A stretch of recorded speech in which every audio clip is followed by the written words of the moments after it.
संघं शरणं गच्छामि।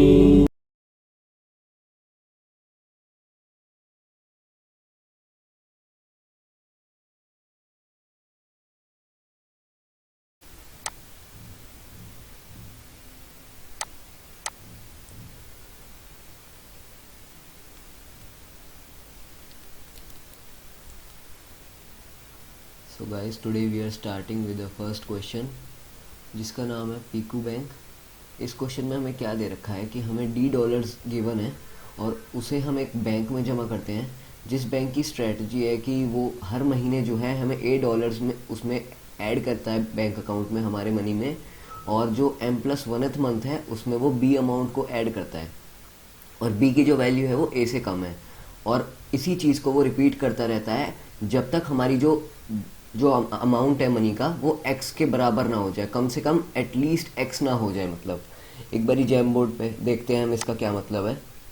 तो मतलब हमें जैसे ये दे रखा है डी हमारी इनिशियल वैल्यू है, ये हम सबसे पहले बैंक में जमा करेंगे, और ये जो a की वैल्यू है ये बैंक हमारे मनी में हमेशा ऐड करता रहेगा और ये m मंथ्स के लिए ऐड होता रहेगा उसमें। और ये जो b है ये मतलब m मंथ्स के बाद, जैसे हमारा मान लो m की वैल्यू 4 है तो मतलब 4 महीने के लिए ये 5 ऐड होता रहेगा हमारे अमाउंट में, और जो 5th मंथ होगा उसमें ये वाली वैल्यू हमारी ऐड होगी हमारे अमाउंट में, ठीक है। और यही चीज़ जो है, जैसे मान लो ये 5th मंथ में ये 4 तक चला, ये 5th मंथ में ऐड हुआ, और उसके बाद यही चीज़ जो है ना रिपीट होगी वापस। मतलब हमारा जो 6th मंथ होगा उसमें फिर से ये 4 वाला ऐड होगा और ये 6 से लेके 4 मंथ्स तक चलेगा, यानी कि 6, 7, 8, 9 4 मंथ्स तक ये चलेगा, और उसके बाद उसके बाद नेक्स्ट मंथ में वापस से यही वाला अमाउंट ऐड होगा 3। तो ऐसे ये जो साइकिल है रिपीट होती रहेगी जब तक हमारी जो अमाउंट की वैल्यू है वो ये ना बन जाए 51।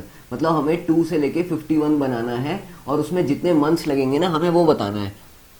मतलब समझते हैं ये कहना क्या चाहता है, हमारे किस तरीके से ऐड होगा। हम जैसे इसको देखते हैं, ये जो चीज़ है हमने पहले ये जो डी की वैल्यू थी ये बैंक में डाली, फिर फर्स्ट मंथ में वो 7 हुई, मतलब ये जो ए की वैल्यू है 5 ये हमारी 4 मंथ्स तक ऐड होगी। तो मतलब पहले मंथ में 7 फिर 12 ऐसे करके 4th मंथ तक ये 22 हो गई। उसके बाद हमने बोला नेक्स्ट मंथ में ये बी की वैल्यू ऐड होगी जो कि 3 है, फिर हमने बोला कि ये 25 ऐड हो गई, ठीक है। फिर हम बोलेंगे कि यही साइकिल रिपीट होगी कब तक, जब तक हमारी वैल्यू जो है वो 51 ना हो जाए। मतलब फिर से हम जो है हमारे 4 मंथ्स के लिए हम क्या करेंगे, हम 5 को ऐड करते रहेंगे हमारे अमाउंट में। मतलब जैसे ये 30 फिर 35 40 एंड 45, तो ये 4 मंथ्स के लिए हमने क्या किया 5 को ऐड किया, फिर नेक्स्ट मंथ के लिए हमने बी की वैल्यू को ऐड किया, ये बी की वैल्यू है, ठीक है। मतलब बी की वैल्यू ऐड करने के बाद ये बना हमारा, और उसके बाद हम जो नेक्स्ट ऐड करेंगे ना उसमें जो हमारे अमाउंट बनेगा वो ये एक्स की वैल्यू से बड़ा बन जाएगा। तो हमें वही चाहिए था कि हमारा कम से कम जो अमाउंट है वो 51 जो हमारी एक्स की वैल्यू है कम से कम उतना या उससे बड़ा बन जाए। तो हमें ये आंसर मिल गया। तो हमें यही बताना है कि ये जो हमारा आंसर बना है ना ये किस मंथ में बना है, मतलब हमें कितने मंथ्स लग गए। जैसे इस केस में ये हमारा आंसर 11 बन रहा है क्योंकि हमें 11 मंथ्स लग गए, ठीक है। तो अब हमें ये देखना है कि हम इस आंसर को कैसे निकाल सकते हैं। तो इस आंसर को निकालने का एक सिंपल सा तरीका तो ये है, क्योंकि हम ये देख रहे हैं कि हमें ना जैसे हमारा जो तरीका है ऐड करने का वो हमारा रिपीट हो रहा है। हमें जैसे पहले मंथ में ए मिल रहा है, फिर हम क्या कर रहे हैं, हम मतलब पहले में ए ऐड हो रहा है, फिर हम क्या बोल रहे हैं कि ए प्लस ए दोबारा ऐड हो रहा है। मतलब सबसे पहले क्या था हमारा डी था, ठीक है, फिर हमने डी में ए ऐड किया, फिर हमने डी में 2a मतलब बन गया हमारा सेकंड जो ये था, ये फर्स्ट मंथ में, ये सेकंड मंथ में, फिर हमने बोला थर्ड मंथ में d+3a हो गया, फिर 4th मंथ में, ऐसे करके ये हमारा जो है ना डी में ऐड होता जा रहा है, ठीक है। ये m मंथ्स तक होगा, यानी कि d+ma जो है ये हमारा अमाउंट बन जाएगा कब, ये हमारा अमाउंट बन जाएगा m मंथ्स में, ठीक है। और इसके बाद उसने बोला है कि m मंथ्स के बाद जो m+1th मंथ होगा ना, m+1th मंथ जो होगा उसमें हमें इसमें b ऐड करना है, यानी कि d+ma+b ये हमारा अमाउंट हो जाएगा क्या, कब, जब हमारे m+1 टोटल मंथ्स हो जाएंगे, ठीक है। तो हमें ये पता चल गया कि इतने मंथ्स मतलब m+1 मंथ्स लगेंगे इतना अमाउंट बनाने में, ठीक है। और फिर हमें यही चीज रिपीट करनी है, यानी कि बाद में हमें फिर से इसमें जो है a ऐड करना है, यानी कि m+1a, ठीक है, फिर +b, और यही चीज हमें रिपीट करती जानी है x तक, ठीक है। तो अब हमें ये पता चल गया कि हमें रिपीट कब तक करना है, हमें रिपीट करना है m+1 मंथ्स तक, ठीक है ना। और उसमें हमारी वैल्यू बन जाएगी D plus M A plus B, ठीक है। तो हम क्या करेंगे, हम ना सिंपली ये बोलेंगे कि हमें अगर m प्लस 1 तक रिपीट ही करना है तो हम एक काम करते हैं ना, हम ये देख लेते हैं कि हमारी पास कितनी रिपीटिशंस आएंगी, मतलब m प्लस 1 मंथ्स की। मतलब जैसे अगर हमारे पास ये जो x है, ठीक है ना, सबसे पहले तो हम ये देखेंगे कि हमें अगर x बनाना है और हमारे पास d पहले से गिवन है तो हमें इंक्रीमेंट कितना करना पड़ेगा, हमें 2 पहले से गिवन है, 51 बनाना है तो हमें 49 इंक्रीमेंटेशन चाहिए ना, ठीक है। ये बात समझ आ रही है, तो हमें 49 इंक्रीमेंटेशन चाहिए। तो अब हमें ये पता चल गया कि हमारे पास जो रिपीटिशंस है वो m प्लस 1 मंथ्स की हैं, ठीक है। तो हमें ये पता चला है कि हमारे पास जो अमाउंट बनेगा वो कितना बनेगा, हमारे पास जो इंक्रीमेंट होगा वो कितना होगा अमाउंट, ये M A plus B amount increment होगा, ठीक है। तो हमने ये लिख लिया कि हमारे पास जो इंक्रीमेंटेड अमाउंट है वो कितना है, वो है M A M plus B, ठीक है। अब हमें क्या करना है कि हमें ये पता करना है कि हमारे पास ये कितनी, मतलब कितने बार हमें ये इंक्रीमेंट करना पड़ेगा एम ए प्लस बी, ठीक है। तो हम इसके लिए क्या करेंगे, हम सिंपली ये कर देंगे कि हमारे पास जैसे जो मंथ्स हमें चाहिए ना, टोटल मंथ्स कितने हमें चाहिए, इसके लिए हमें अगर मंथ्स निकालने हैं ना, तो हम इसके लिए बोल देंगे कि हमारे पास जो मंथ्स निकलेंगे वो एक तो जो अमाउंट है हमारा, वो अगर हम उसको डिवाइड कर दें हमारे इंक्रीमेंट से, कि हमारे पास हर महीने, मतलब हर एक जो हमने ये चंक है, मतलब जैसे m प्लस 1 मंथ्स का हमने क्या किया, हमने एक चंक बना लिया, तो हमें ऐसे कितने चंक्स बनाने पड़ेंगे जिसकी वजह से मतलब हमारे पास जो अमाउंट है वो ये x बन जाए, ठीक है। तो हम क्या करेंगे, इसको इससे डिवाइड कर देंगे, तो ये हमारे पास चंक्स पता चल गए। अब हमें मंथ्स निकालने, क्योंकि इससे है ना, तो हम मंथ्स निकालने के लिए क्या करेंगे, हर एक चंक में जैसे m प्लस 1 मंथ्स है तो हम इसको m प्लस 1 से मल्टीप्लाई कर देंगे, जिससे कि हमारे पास ये पता चल जाएगा कि हमारे पास मंथ्स कितने रिक्वायर्ड है इसके लिए, ठीक है। अब हमारे पास मंथ्स तो निकल गए, लेकिन अब ये जरूरी तो नहीं है ना कि हमारे पास ये जो मंथ्स निकले हों ये पूरे पूरे डिविजिबल हो इस x से, ये समझ पा रहे हैं। मतलब हमारे पास जो ये चंक्स हैं जरूरी तो नहीं है ना कि हमेशा m प्लस 1 में खत्म ही हो जाए। जैसे हमने इसमें ये देखा था, हमारे पास जो एग्जांपल है इसमें जो 5 रिपीटिशन, जैसे इसमें 5 हम इंक्रीमेंट कर रहे हैं तो हमें 4 मंथ्स के लिए इंक्रीमेंट करना था, लेकिन हमारे पास जो इस केस में आंसर आया था वो तो पहले मंथ में ही आ गया एक बार इंक्रीमेंट करने में, ठीक है ना। तो हम इसमें ये जो हमने एक्स्ट्रा मंथ लगाया ना, इसको भी तो हमें निकालना पड़ेगा। तो इसको निकालने के लिए हम क्या करेंगे, हम ये देखेंगे कि हमारे पास जो हमने मंथ्स निकाले हैं ना, अगर सबसे पहले तो हम इस मंथ्स को एक जगह स्टोर कर लेंगे, ठीक है। फिर उस स्टोर करने के बाद हम ये देखेंगे कि हमारे पास जो एक्स्ट्रा मंथ हमें रिक्वायर्ड है, यानी कि जो हमारे पास एक्स्ट्रा मंथ रिक्वायर्ड है वो कितने हैं। तो उसके लिए हम क्या करेंगे, हमारे पास जो एक्स था ना, हम उसको सबसे पहले निकाल लेंगे कि अगर हम उसका रिमाइंडर निकालेंगे हमारे वैल्यू के साथ, यानी कि हमारे पास जो ये ए एम प्लस बी वाली वैल्यू है, अगर हम इसको इसके साथ रिमाइंडर निकालेंगे तो हमें पता चल जाएगा कि हमें एक्स्ट्रा कितने मंथ्स रिक्वायर्ड है, जो कि हमारे पास उससे डिविजिबल नहीं है, यानी कि जो इससे छोटे हैं, ठीक है। तो हमारे पास ये निकल जाएगा कि हमारे पास कितने हमें और एक्स्ट्रा ऐड करने पड़ेंगे, जो कि चंक्स कंप्लीट नहीं कर रहे हमारे, ठीक है। हम फिर उसके बाद ये देखेंगे कि हमारे पास जैसे हमने ये कर दिया हमने इंक्रीमेंट, ठीक है। फिर हमने जैसे मान लो इसको डिवाइड किया, अब हमने ये क्या किया, हमने इसको ये जो हमारे पास एक्स्ट्रा मनी थी ना, हमने एक्स्ट्रा मनी निकाली कि हमारे को एक्स्ट्रा कितनी मनी चाहिए जो कि हमें अपना हमारा आंसर दे सके। तो हमने क्या किया, इसको रिमाइंडर निकाल लिया, ठीक है। इस रिमाइंडर निकालने के बाद हमारे पास ये जो आएगा ये क्या आएगी, एक्स्ट्रा मनी, लेकिन हमें चाहिए क्या, हमें एक्स्ट्रा मंथ्स चाहिए। तो हम क्या करेंगे ना, मंथ्स निकालने के लिए हम सिंपली ये करेंगे कि इस वाले जो ये हमारा आंसर आएगा ना एक्स्ट्रा मनी, इस एक्स्ट्रा मनी को डिवाइड कर देंगे हमारे ए से।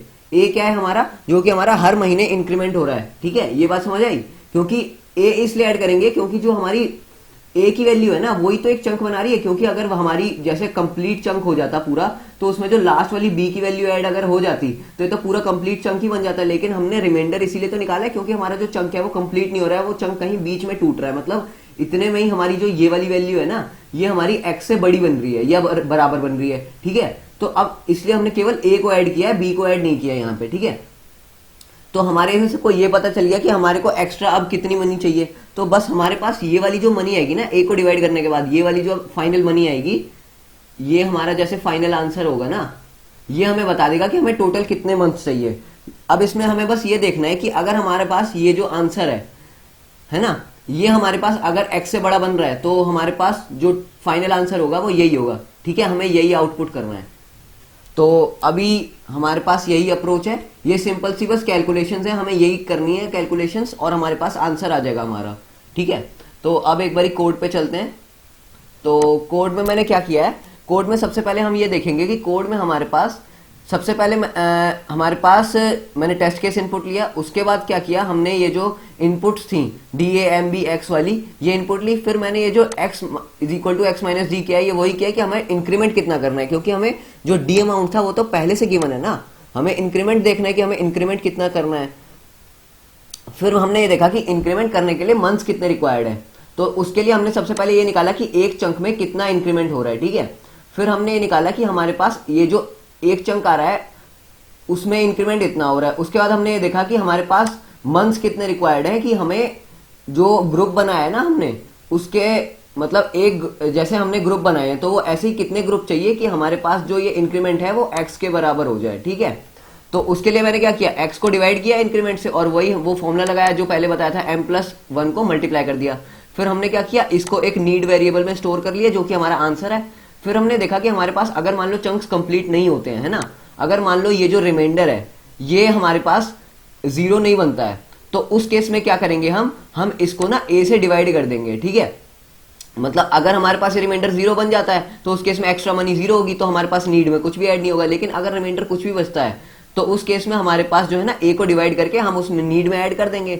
और यही हमारा वो केस है कि अगर हमारे पास जो ये एक्स्ट्रा नीड आई है ना फाइनल, ये अगर हमारी अगर ये a से डिविजिबल हो रही है तो ही हम इसमें नीड ऐड करेंगे। अगर ये डिविजिबल हो रही है तो हम क्या करेंगे ना कि हमारे पास ये तो जैसे हमने ये नीड को इसमें ऐड किया था, ये वाली जो हमने कंडीशन लगाई थी, ये जो हमारे पास फॉर्मूला है, ये तो हमारे पास तभी फॉर्मूला होगा ना जब हमारे पास जो a की वैल्यू है वो पूरी जो है उसमें मतलब डिविजिबल हो इससे एक्स्ट्रा मनी से। क्योंकि अगर इससे थोड़ी सी भी ज्यादा हुई तो हमें एक मंथ एक्स्ट्रा लगेगा ना, 1 मंथ एक्स्ट्रा लगेगा। जैसे मैंने अभी इसमें बताया था, हम इसमें देखते हैं हमने जो ये चीज करी है 53 वाली, तो ये तो हमारे पास a की वैल्यू क्या थी, 5 थी, है ना।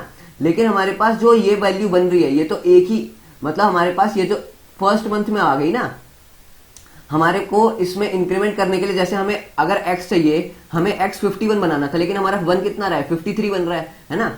तो वही मैं कह रहा हूं, अगर मान लो जैसे हमने इसको यहाँ पे x बनाने के लिए हमने 1 से डिवाइड किया है ना, तो a से डिवाइड करने के बाद हमारे पास जैसे रिमाइंडर कितना बन रहा है, इसमें हमारे पास 1 बन रहा है। लेकिन अगर हमारे को इसमें ये बनाना होता पूरा तो हम क्या करते हैं, हम इसको 53 लेते, लेकिन इस केस में हमें 51 चाहिए था।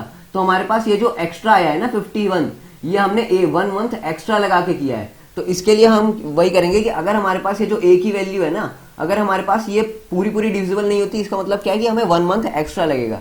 यही केस मैंने यहाँ लगाया है इस कोड में।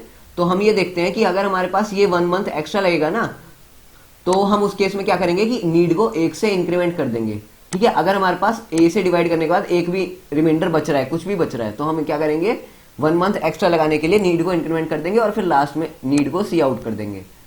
तो यही हमारा क्वेश्चन का आंसर था।